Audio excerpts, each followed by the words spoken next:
Et c'est l'heure des market movers, les valeurs à suivre. On retrouve James Desquati. Bonjour. Bonjour, vous m'entendez? Oui, parfaitement bien. On vous présente, vous êtes trader pour compte propre, analyste technique, chroniqueur financier indépendant et connu également sous le nom de Loup de Zurich. On va commencer avec le VIX, le célèbre Alors indice de la bonjour peur. Rosine, bonjour à tous. Oui, on va parler du VIX aujourd'hui, de la volatilité. Pourquoi? Parce que un trader qui ignore la volatilité, c'est comme un boxeur qui monte sur le ring les yeux bandés. Donc je vous ai fait un petit graphique, d'abord rapide. Ensuite, je vous expliquerai ce qu'est la volatilité, ou je vais peut-être le faire d'ailleurs tout de suite. D'accord? C'est peut-être mieux. En fait, la volatilité en bourse, c'est tout simplement la mesure de l'intensité et de la rapidité avec lesquelles les prix montent ou descendent sur un marché, d'accord, ou sur une action pendant une période donnée. Voilà, donc plus ça bouge fortement et souvent, plus la volatilité est élevée. Là, je vous ai fait une petite, je ne sais pas si on peut mettre le graphique. Voilà, on le voit, c'est bon? On va pouvoir, il faut partager votre graphique, s'il vous plaît. On va pouvoir le Oui. voir. Ah oui, c'est à moi de le faire. Excusez-moi, Voilà, partager. Tac, il va tac. apparaître. Ici, ça devrait être bon. On Voilà. attend, voilà. Donc, petite analyse simple que j'ai fait sur 35 ans. Donc, en fait, c'est le VIX sur 35 ans sous 6 présidents, enfin, septième, enfin, c'est le même, ici Donald Trump. Donc, comme vous pouvez le voir, sous George Bush, la volatilité montait autour des 36. Sous Clinton, 49. La médaille d'or, c'est George W. Bush avec 96.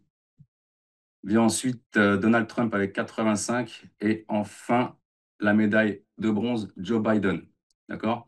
Qu'est-ce qui va se passer ensuite? On ne sait pas. Ça va sûrement exploser. On va peut-être péter justement le record, les 96, avec Donald Trump qui souffle le chaud et le froid sur les marchés depuis un petit moment. D'accord? Donc ça, c'est très important de le signaler. Techniquement, qu'est-ce qui peut se passer? Techniquement, voilà ce qui peut se passer. On a un beau biseau ici, descendant, qui pourrait faire monter le marché sur le millefeuille de gap que je vous ai mis en bleu. D'accord?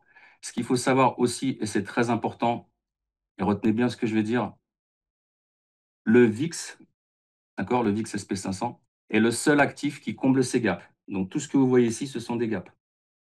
Donc à moyen terme ou à long terme, on ira, on ira les chercher. Faites très attention. Donc on peut aller chercher dans un premier temps les 22,24, puis les 29,90, on va dire 30. Ça, c'est ce qui pourrait se passer à moyen terme ou à long terme. D'accord?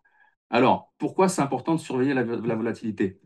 Alors, une forte volatilité signifie que le prix peut beaucoup bouger. D'accord? Donc, il y a un risque de perte, mais aussi un risque potentiel, un risque potentiel de gain. D'accord?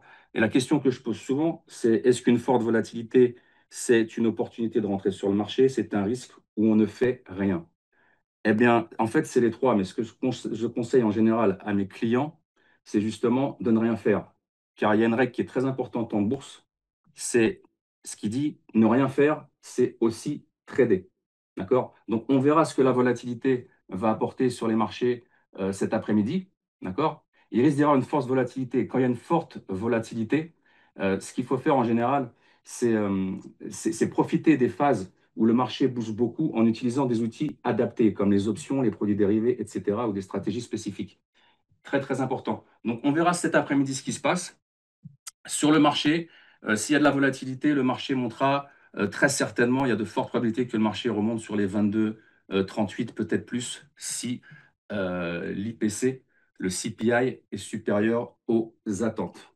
Voilà, c'est ce que je voulais vous dire aujourd'hui et vous signaler sur la volatilité.